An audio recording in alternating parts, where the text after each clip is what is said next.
So here we are. We've got two different set of pups. So Stan's here visiting today. We've done some business stuff. We're going to do some more things.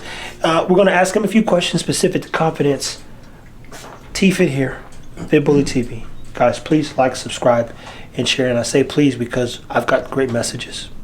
And even someone last night, they said, man, listen, I don't care if it's a boy, if it's a girl, where it comes, what dog it comes, what breeding it comes from, but we want to get on the list. We want to get a dog from you. And then I want to send it. You know, I want to work with Stan as well to get the proper training. That's when you know you've done some things right. So we talked about confidence and what I'm learning. Early on, just like a baby, you don't expect a baby 6 to 8 months old to know 1 + 1. It's cute if they can point things out and, you know stuff. You're like, oh, look, he knows where to put the square or the circle or the triangle. That's cute. But it's not a definitive marker for cognitive abilities. Cognitive meaning you know beyond a reasonable doubt how to answer and respond to something. What we've got right now is 90% of the dogs. There's 6 pups over here. Everyone outside of the blue boy has made it to the top of the stairs. And on both sides. The girls were the first ones to make it up, what I call the holy side. The other side, as you see, is covered with wood. And everybody else made it up there.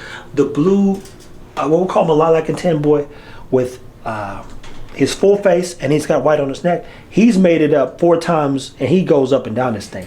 What they have yet to figure out, though, is how to go up. I'm telling you this because when you're looking at confidence, one of the things, in my experience, that breeds or reeks of confidence is a dog who's curious. And some of you got dogs that sit right under your legs, won't walk 5 feet away from you. And here we are, we've got dogs that ain't even 5 weeks old climbing upstairs and climbing over hills, and I've done nothing. I'm not influencing them.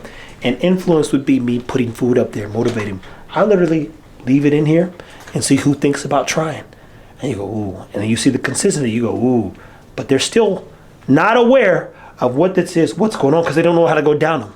But because I've seen the curiosity I need to see, this moves out of here today, goes over here. They're 3 days behind Zara's pups. Zara's pups are 10 years ahead of these dogs, though. This moves out because I said, okay, 90% of the dogs made it up the stair, but their cognitive abilities aren't there yet. But they tried. So what happens, do you think, we put in week 6 when they start figuring out how to use their feet a little bit more? When they get a little bit more food motivated, when they start figuring out how to use their body even and how to think.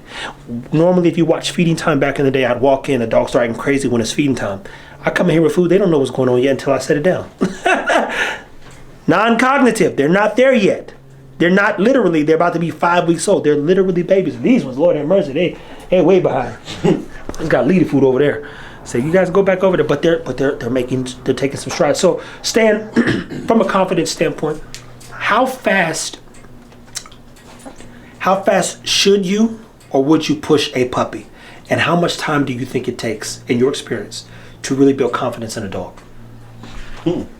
So how fast I would push a puppy and how long does it take? So like you're doing here is free shaping. You're seeing what they will do on their own. And I mean, you want to start that as early as possible because you don't want to wait till they've developed like a fear or a insecurity before you start trying new things. And that's what a lot of people do. You see these videos that people are doing with their dogs and you got a 5-6-year-old dog you've never done anything with. And you're like, oh, I want my dog to do that. He's already behind the 8 ball.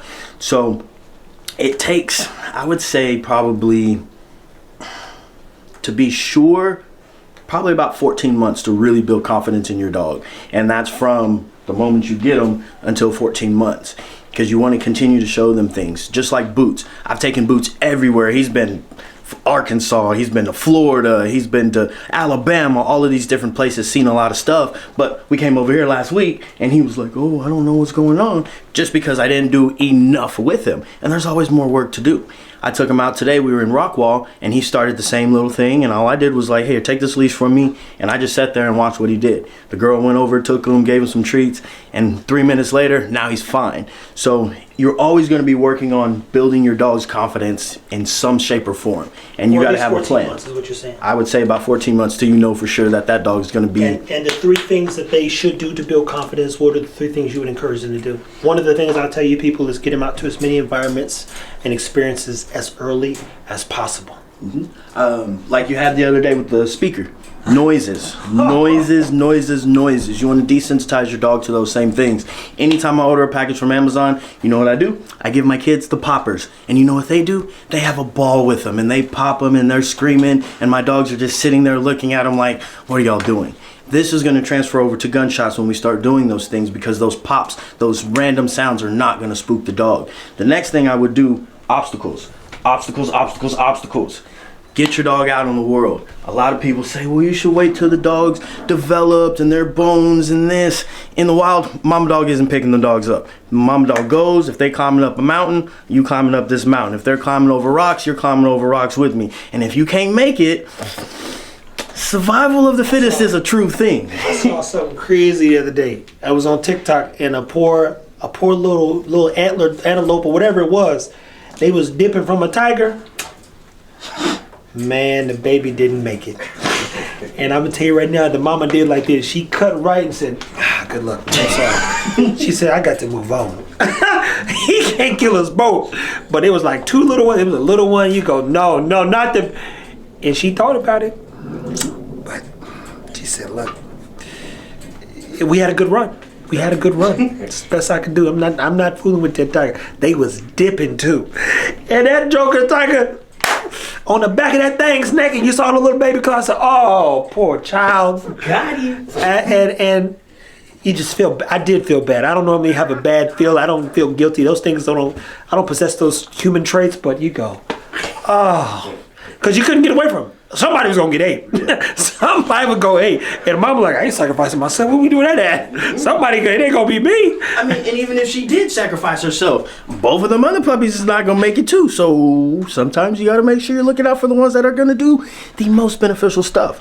Trevor has told me a couple times, I got some dogs that don't do anything. Stan, you need to place those dogs somewhere else because you can't get more if you do. You got these dogs. And what did I do? I got rid of one and then I got Boots. It just works out for better folks. So confidence is a thing. Again, obstacles, sounds, opportunities where there's noises. I tell people to pace themselves. Sit down and find the rhythm of the place. When we go down in the city market, when the baby girl turns 8 weeks, definitely going into 16 weeks, it's a lot of foot traffic. So do I just walk down there? No, she's not seeing 200 people walking around. So you'll see, I'll sit down on the bench for 15 minutes. I'll let her just get familiar, and people walk up to her, let them get comfortable with that. And then you turn around, then take a little lap, come back, sit down again. Pace yourself. It's not a rush. And it's the same thing with a kid. Like some of y'all forget, if y'all had a kid and y'all start running, and the baby would just cling to you. At that moment, fear sets in. And then it's hard to get that human even out of that shell. So, and there's an asterisk on that. These puppies at 8 weeks old, he can take them out for 15 minutes in these stressful environments. The people that did not do this with your puppies at this age, start with 5 minutes. Start slow. You always want your dog to end on a positive note. A dog is always going to come back to something the way they left it. So if they had a bad experience, if they didn't succeed, they're going to be thinking about that. So always set your dog up for success whenever you're taking them out to these places to build confidence, because you can hurt confidence. And everybody shouldn't be around your dog because everybody doesn't mean well for you or your dog. Keep that in mind. There you go, people. You heard it. Look, so confidence is a real thing. It starts as early as this. For us, we'll be studying confidence for the next 20 years, definitely for the next 5 years. By the time we get to generation 7, realistically, we should see anywhere from 70 to 90% of our dogs exploring and doing the things that I've seen as early as now. Mind you, all the dogs that we have are pieces to a puzzle I'm trying to build, but they're not even the puzzle pieces. When you look at a puzzle and you put it all together, it paints a picture, right? These dogs aren't even, they're the pieces to create the pieces to make the picture so I can paint the puzzle. Like that's how far away we are from fine-tuning something where I can consistently say, beyond a reasonable doubt, this is what this dog is, this is what it's going to do. All you have to do is these things. But I will tell you this, because I'm a dog man, I'm seeing the things that I want to see, but I repeat respectfully to everybody, 9 out of 10 of y'all couldn't do this. That's just the truth. Stay tuned. Take care of your dog. Stan, as always, thank you, my friend. Yes, sir.